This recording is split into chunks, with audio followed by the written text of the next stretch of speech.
Hello and welcome back to episode 23 of the Crushing Through Life podcast with your hosts Rob and Jim. Have you been listening to us? Well, now you can watch us. Find us on YouTube and subscribe to our channel. It would really mean a lot to us to achieve our next goal of 100 subscribers. It is June 17th, 2021, and as always, let's start off with today's quote. You measure the size of the accomplishment by the obstacles you have to overcome to reach your goals. And that quote comes from Booker T. Washington.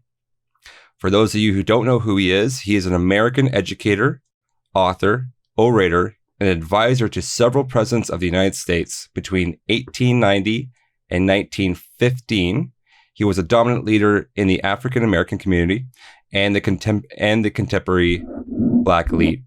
He was the last generation of Black American leaders born into slavery and became the leading voice of the former slaves and their descendants. Pretty cool stuff. This guy is a badass. Yeah, that was the first words that I said that after is like, this guy's pretty cool. Yeah, I never heard of him before, honestly, but that's so reading this quote and then reading the summary. When I found this quote, I was like, wow, this is really, really cool. I need to do some little bit more research into this guy. This guy sounds awesome. I think there's a lot of history in this one. His goals seem a little bit different than mine. So yeah, he's so saying something like that puts it into perspective, right? That, everyone battles, but it's definitely, when you put it that simply, it can apply to a lot of stuff. Absolutely. Absolutely. So man, we missed last week's schedule of putting out an episode, which would have been this one. On Monday, our schedules didn't align, and you know what? It happens. It is what it is. I wonder if in the future, if we miss it, so I do want to say that I think it was actually healthy for us to admit that certain things, even the last couple of days, you placed work as a priority, and last week work was really crazy for me. The company that I worked for switched their website around, and my days were very, very hectic. So I do think it's healthy to not have it align and just, we have to take care of everything else as well. And this is, it's just something extracurricular. It's really, really fun and I look forward to, but it's nice that we, can prioritize when we need to. However, having said that, I feel like we should do some sort of, not necessarily a punishment if we miss it, because again, we want to have the right work-life balance. But something where I have to post a video of doing 10 push-ups or something to TikTok. Oh, wow. So if we miss it, if we miss another one, we'll see if people want to comment of something that you'd want to see, Rob and I do 10 push-ups or something like that, for missing an episode, let us know maybe. What do you think about that? I like that. Yeah. I'm down 100%. Okay. If we don't have an episode released on Monday, one of us has got to put up something. Yeah, well, we'll do something. We'll post it on TikTok and say, sorry, we missed it. We'll get you guys back next week or something. Keeps us in check. Although it was really nice not having to see your ugly face on my monitor. Yeah, one week. Take a nice break, It was, and especially, you edit the video as well, so you see me longer than I see you. So I can only imagine. So many cuts. Yeah, a lot of cuts. I'm just joking. So episode 23 though. Yeah, pretty cool. Episode 23.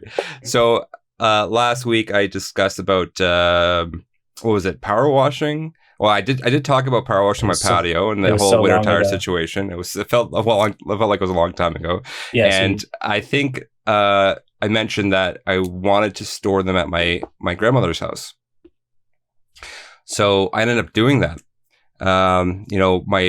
My Nonna had her vaccine. I had my first dose of the vaccine.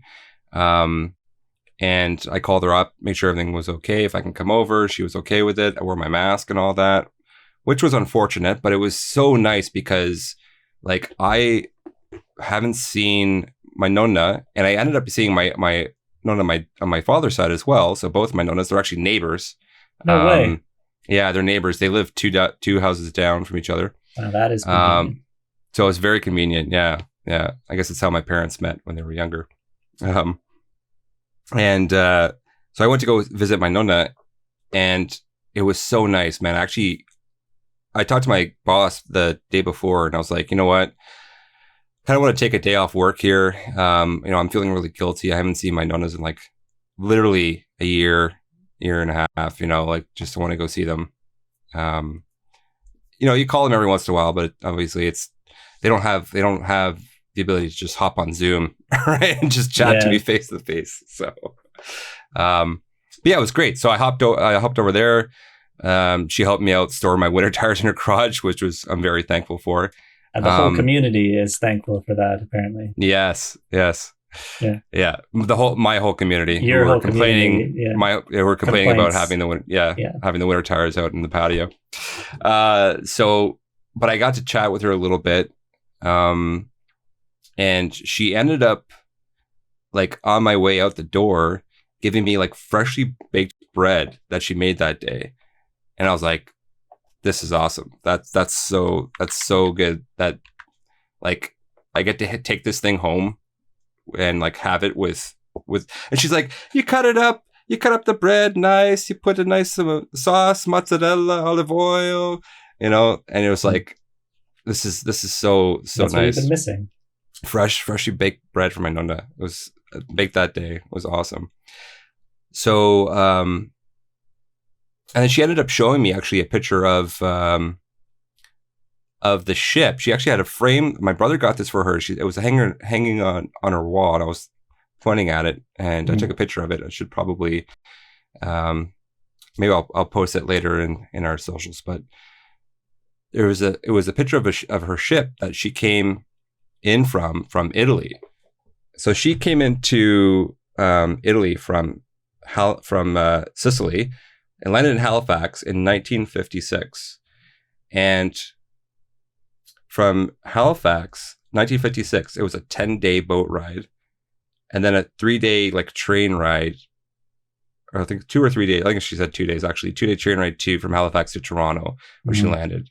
And it was so cool to see like the ship. There's an actual picture of her ship. My brother used to live in Halifax for a period of time for work, and actually looked up her information at Pier 21, which is a famous like immigration dock, and found this picture and ended up framing for her. And it was really cool to check that out. Yeah, it was awesome.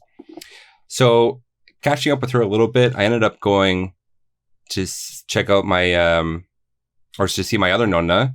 And I was on the ground, I was looking up at her, and it was so awesome to see her, because I haven't seen her in so long. But I was wearing, I was on the ground. She has a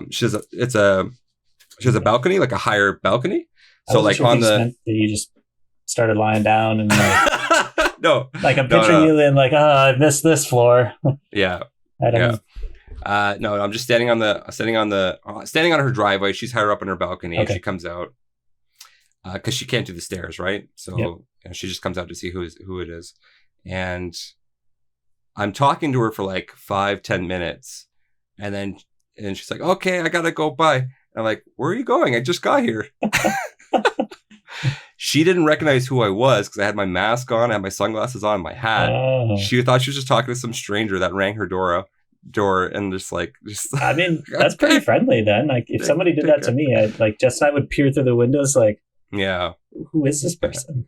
You didn't text first? You didn't call? Well, she's 88 years old. Yeah, but that shows you like the different era, I guess, right? The different generations of people ringing the doorbell and responding because they're a human being. And now it's like people ring your doorbell unscheduled. What the hell's going on here? Right. So I took all that off, and then she's like, "Oh, Roberto, come inside. And then she invited the other nonna to come inside. I ended up having coffee with both my nonnas. Took the day off work to do that. It was just awesome. So cool. It was really cool, man. It was sweet. It was like I haven't seen them in so long, and I really, really felt guilty of like not obviously being able to see them. I can't, and just having that opportunity to do that. So it was cool. I think Jess has a really cool story, or like Jess's grandma for sure has told us a story of her coming over in the boat from Italy. Like all of her grandparents are from Italy, which is funny because I'm pretty sure all mine are born in North America.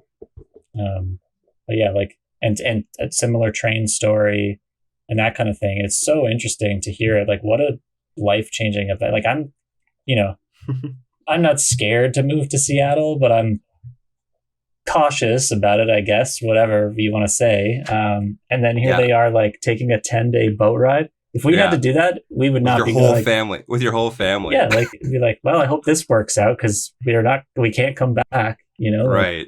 It's right. It's such a leap.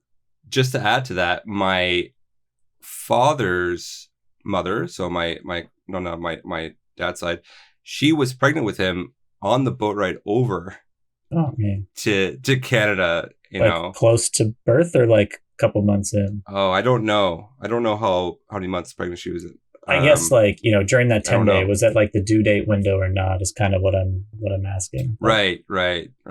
Well, my dad was born here in Toronto, so like I don't know.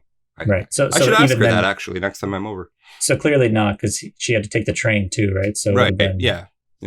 It's so crazy. It's a totally different world. I haven't seen. I saw my one grandfather just for a driveway visit. And he doesn't get it at all. He's like, "Why don't you come in?" And I'm like, "I'm not coming in." Like, I think he was double dosed at the time, but I hadn't seen him since New Year's Day, I want to say, of 2020.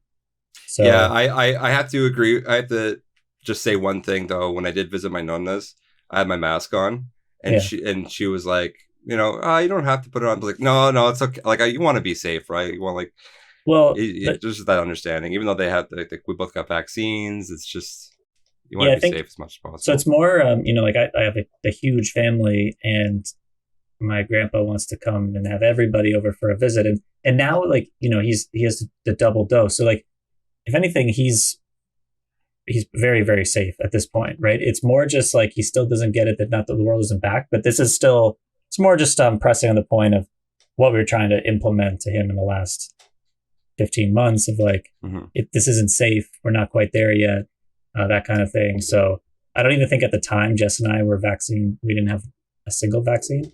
Right. So, it's also not maybe safe for us as well, but I'm not a doctor, so I'll stay away from that. But yeah, so like we just stayed to the driveway and that kind of thing. And then, but yeah, it's, with Father's Day this weekend, I'm hoping to see at least one of my grandfathers. I don't think I've seen him since Christmas of 2019. And actually the week before that was his birthday at the soccer club in Aurora. That was a good time. That was a good bash. A lot of my aunts and uncles were there. He was there. He's just like, he's the man, like everyone kind of comes in. I always joke, everyone comes in like that kisses his hand, but like he could be the godfather that existed. It's funny. He's just, it's right in the middle of his group of friends. So it's pretty cool. He has a certain sense of power and aura around him, I'm assuming. Yeah, like, I mean, he's just too friendly, I guess. But like, I guess because he like has all these people that come and say hi to him because he's been doing this, he's known so many people in the town for so long. It has that feel. But I'm sure if it was switched, that all those people in the group of friends would have the same thing. So I brought this bread that my nonna made back with me, obviously. What kind of bread was it? Just regular white Italian. Yeah. Panini bread. It was awesome. We ended up just eating it with like butter. I apologize for my bad attempt. If I try, I would just say bruschetta. Bruschetta. Yeah, not gonna try again. I could even be corrected. Who knows? Yeah, the one with the tomatoes on it. But anyways, that inspired me to like bake my own bread.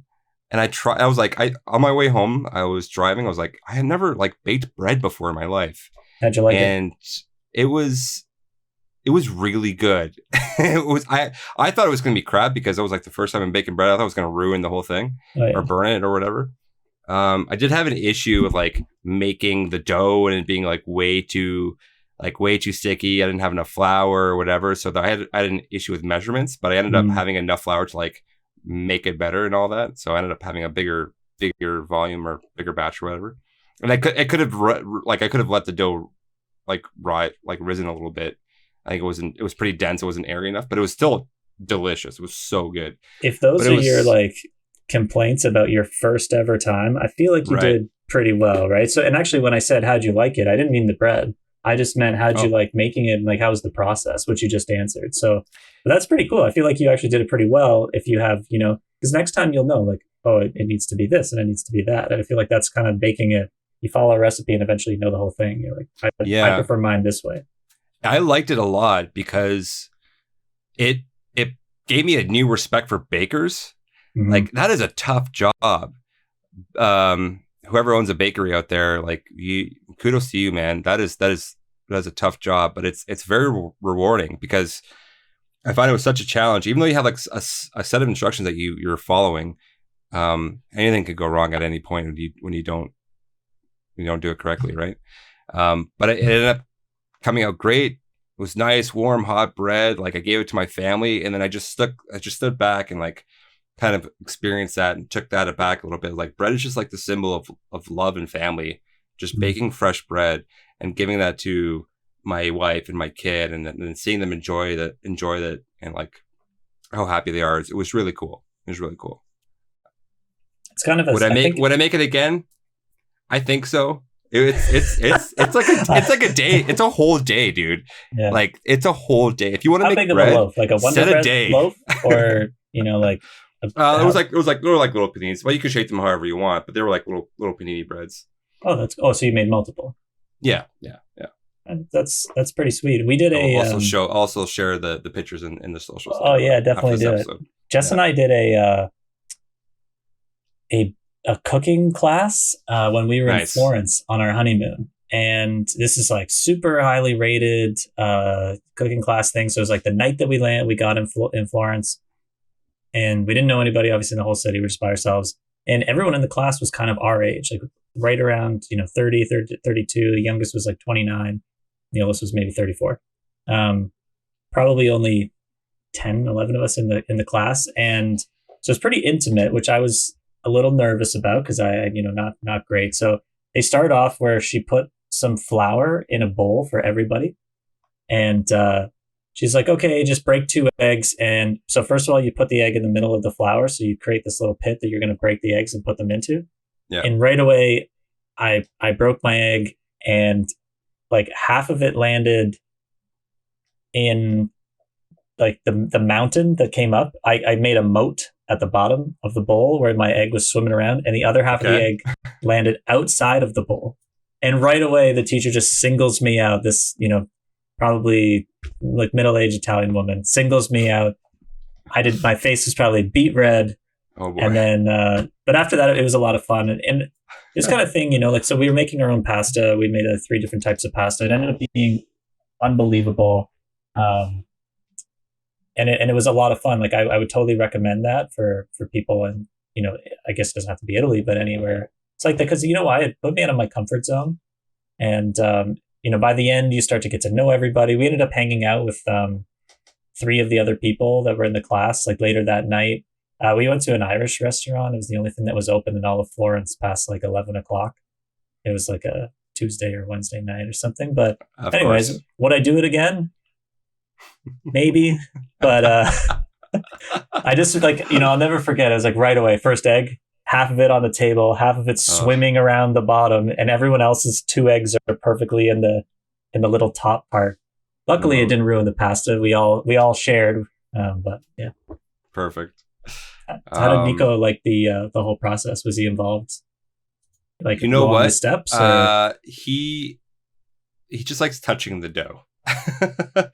So I didn't involve him too much, but there was one point where he just wanted to touch the dough and play with the dough, and I let him do that a little bit, wash his hands, and let him have at it. But yeah, he was really excited to just see it like rise in the oven. He was watching it like through the oven window, and just like it just, the whole apartment smelled amazing. So yeah, it was really exciting. That's cool. But another story, ended up flying my very first kite with him, like with my son, the other day. And I think this is honestly a rite of passage. 2-3 minutes into flying the kite, stuck in a tree. Oh yeah, it's got to be. How many trees are out there? There's a lot of trees, or it's like when you look at the field and you're like, this is going to be in this tree at some point in time. Yeah. My wife read the package as we were taking it out, and it says on the package, don't fly it near trees, as we're setting it up to fly near trees. And she just like, I assumed you knew not to fly near trees. I'm like, I'm so excited to like fly a kite with Nico. I wasn't even thinking about where it would be going. I ended up just like running and lifting up in the air, and I finally got up in the air. I was like, we're doing it. And it just gets tangled in the tree, and it was windy. It was just getting just so was it okay? Wrapped in the branches. Oh yeah, it's gone. It was gone. I ended up pulling. I'll try to pull it down a few times, but I ended up just cutting the string and just keeping the string. So that kite's still up there in our park. But at the next, well, there's not much we can do. It's pretty high up. It's not littering, actually. I would call it decorating. That's very actually pretty up there. Great point. I'm surprised it's the only decoration up there from the sounds. But we ended up flying another kite. We bought another one the very next day. I was more upset than Nico was. Now, this time, did you go to a field without trees, or did you just try your luck at the same field? No, we ended up going to a soccer field, which worked out perfectly for us.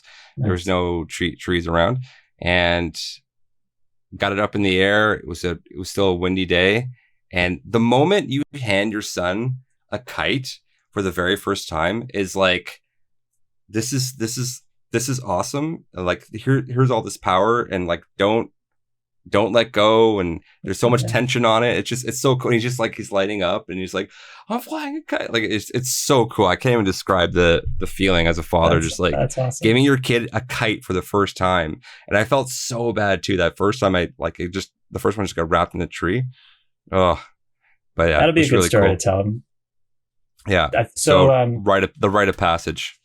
Yeah, with the broken. When was the last time you flew a kite?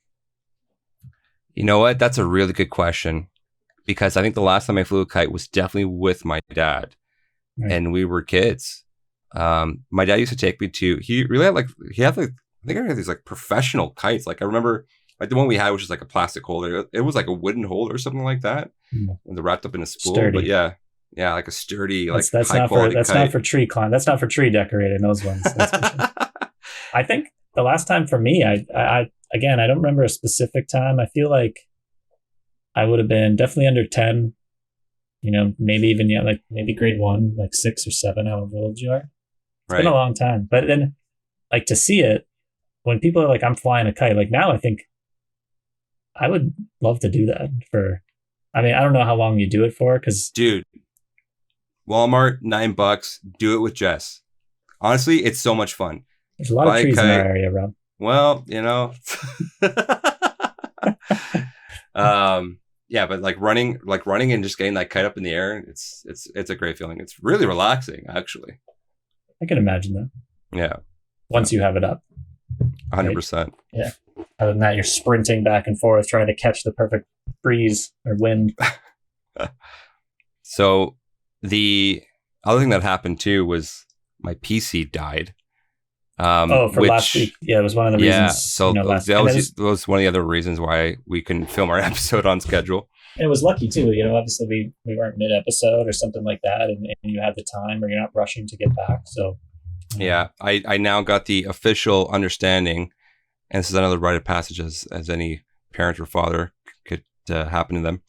My son was playing a video game on the computer, and all of a sudden it shuts off and doesn't turn back on. No idea what he did. Mm-hmm. Now, I'm thinking what happened is he may have kicked the case or something like that as he was swinging on the chair as he usually does. I come back to the computer and like I cannot turn this thing on for the life of me. And I had this computer, I built it in 2009, and I'm a tech IT guy. Like I know how to repair computers, and that's before I met Jess. That's before Jess and I started dating. That's how old my computer is, man. Yeah, from 2009. But you know what, dude? It works fine. Does it? It's got a recent graphics card in it. I've upgraded the CPU and the RAM and all that. It's all maxed out. Like it chugs along, dude. 4K video, no problem. I don't need to buy a new one. But because I keep repairing it, it's like I'll never like there'll be a one point where I'll need to buy a new one, I guess. But because I keep repairing it, it just lasts a long time. I know how to repair it, I should say. This is like another, not child, but it's a relationship you've had with this thing, right? Where it gets sick, you cure it, you bring it back to life. It's good to go. You guys chug along for a bit. Your son boots it or whatever. That's all good. Perform CPR. We're back in business. That's it, man. But yeah, my motherboard that I had, which was the OG from 2009, it has a short circuit. I actually had to replace the motherboard. And I think I might try as another challenge to myself, try to fix it. I have I don't know if you know what a multimeter is. I do not. Okay, multimeter is a little device that reads like voltage on an electrical, with a red and black. Okay, yeah. Prongs, yeah. So I thought you meant like specifically to a computer, like there's something inside. I got one, and like you test it out with like all the components on the motherboard, and you try to find the short, replace that part, and all that. So I think I might actually do that as my next challenge, as the next like home project, just to like see if I can fix a motherboard, right? Yeah. But yeah. I felt that though when I came back and the thing wasn't turning on. I'm like, Nico, what did you do, buddy? Like, oh my god. I hope you didn't feel too like I always think of back at like I still remember the sinking feeling of doing something where you're like, right. Oh no, I've gone and done it now, and I'm gonna get in a lot of shit. Like downloading linkinpark.exe from LimeWire. I never did that, but it's just things like I think I've told my dad this story, but I was playing mini sticks or something upstairs one time, and I'm a lot older than Nico. I think I may have even been like almost in high school or grade 8, and scratched the wall up real good. And then he came upstairs, and right as he was coming upstairs, I was like, hey, what's that on the wall? To try and pretend like I'm just seeing it now for the first time, as if it wasn't me. And he's like, you did that, didn't you? And I was like, yeah, I did. It's all right there. But but I do know there's times where I remember the sinking feeling of like, oh no. Right. So I mean, so I hope he doesn't have that, because it's unnecessarily, guilt, I guess. Yeah. But yeah, I mean, I guess it's been a while, but for me, just a quick catch up. Jess and I saw a friend we haven't seen in a while, which was great. Nice. He came over for a second, and I introduced him. Came over for 1 second? Yeah, well, 1 second was one White Claw. I introduced him to a White Claw, and he said, "This is dangerous," which they are. There's always this like, it's not like he's super masculine guy. He's like he'll try any drink. Same with me, but I guess there's some like stigma or whatever that some drinks are for girls and some aren't. And I guess White Claws have that. Okay, the basic, White Claw, right? Basic girl drink, which is really dumb. I agree. I love them. So we had a bunch in the house, and anyway, so we ended up going down to his place, and he lives downtown Hamilton. Okay. And he has this great setup where he lives. It's all this open concept with like this brick wall with high ceilings. Like it's a really nice place. And on top of that, he has this rooftop where Jess and I spent, I don't know, like maybe 5 or 6 hours up there for sure. At first we felt like listening to Protest the Hero. So we listened to Protest the Hero for 2-3 hours, and then as the night continues on, we eventually just got into like some emo playlist. So there was Taking Back Sunday. We were singing, and for a little bit we were sharing it's a shared space rooftop. Right. So we had to share it, but gorgeous view of the Hamilton skyline. I mean, it is what it is. It's not anything super nice, but it's a really nice place up there. So that was really nice even to see him. Like I was playing softball with him 2 summers ago. Obviously couldn't do it last year. Really great guy. Actually, he's the one I did the Irish challenge, the Irish coffin challenge with in Hamilton, which for those of you who don't know is where... I was like, please inform me of the Irish coffin challenge. So at this particular bar we used to go to called the Winking Judge, they have a challenge where, I forget what it is. I think you have 2 months or like 60 days to drink 25 different pints of beer. And Wow. while 25 and 60 days is not really that tough, the problem is that, let's say, like for the two of us to meet up to have pints, it actually becomes a scheduling issue where, even if you're having 4 pints, you still have to do that 6 times in 2 months. So it's like, that's every Saturday almost, right? That's only 2 free Saturdays where we wouldn't see each other, or 2 free Fridays. So, we're just kind of popping in and out. And all the beers, most of the beers are, they're 8%, 9%, 7.5%. So you're drinking 1.5 beers on average, or, sometimes like with the case of some of these ones, I think like, a Guinness is 4%. If you're having 8% beer, you're only drinking 1, but it's the alcohol percentage of 2. Right. But anyways, we did that together. So because it was called the Winking Judge, you get to have your name. The reward is they put your name on a plaque. Oh, that's so sick. So we couldn't decide what we were going to do, and then we're like, oh, it's called the Winking Judge, so let's go. I did Judge Harrison as my last name, and then right next to his, mine is his last name, and so it's pretty cool. I have a good relationship with this guy, and actually I met him through Jess. They were both doing masters and PhDs at Mac, so really great guy. Good to see him. We didn't make any bread in the off time, but I do have to say tonight we made pizza together. Oh, so not quite the same as you had suggested. We didn't do everything. We actually, it was just an option through Good Food. Nice. So they only really gave certain ingredients. Like it wasn't too adventurous, which for me was fine. But so Jess and I went to a little Italian bakery before dinner, and we just picked up a bunch of. She got like artichokes and some other stuff to put on Beautiful. there. We actually she bought a basil plant on the weekend, so she put some fresh basil on there, which was lovely. Yeah, that's such the fresh basil is so key when you're making a fresh pizza. So yeah, it was pretty cool. And I have like, we were sitting there and I was like, this is a lot of fun. Like Rob was talking about this and he suggested it a couple of times. So, I wanted to bring up that. And then I guess, just a bit of news on the vaccine front. Both my parents are double dosed. My father and mother-in-law double dosed. So wow. Everything is looking good on that front. It's June 17th, which is great. And also my mother-in-law called today and said that I think that Jess and I would be eligible to book our next dose as of Wednesday, which are like ours is, I think, supposed to be September 17th. Yeah, mine's September. I've heard rumors of the second dose being booked closer than that, which is now August, I'm hearing. Right. So my cousin sent me a link that said, for the timeline that we had it, we could book, it's like August 2nd. And apparently it's changed now again because how quickly they're getting through people. And it's just so much faster. So they're just trying to open it up. I mean, unconfirmed, but I honestly, I trust this woman with these types of details. So it's probably true. I'm waiting towards it being true. But I mean, either way, that's exciting.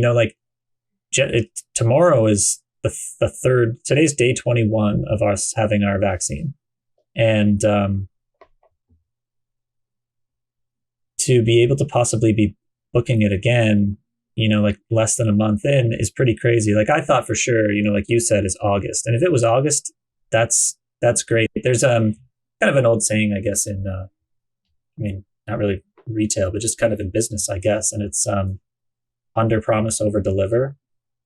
Pretty sure is the right way. But yeah, the idea being, with the Canadian government getting everybody hating them for so long with their terrible rollout, now, when they finally roll it out and they tell you your next vaccine is going to be 4 months away, and then you can get it in 2 months, you're a lot happier rather than them saying 2 months and then it's 4 months and everyone's mad, right? I see what you're saying. So you say September and it's like, but it'll be probably faster than that, right? But like you said, when you went in there, the people that are working in these, vaccine clinics and whatever, like even the pharmacies, they're crushing it.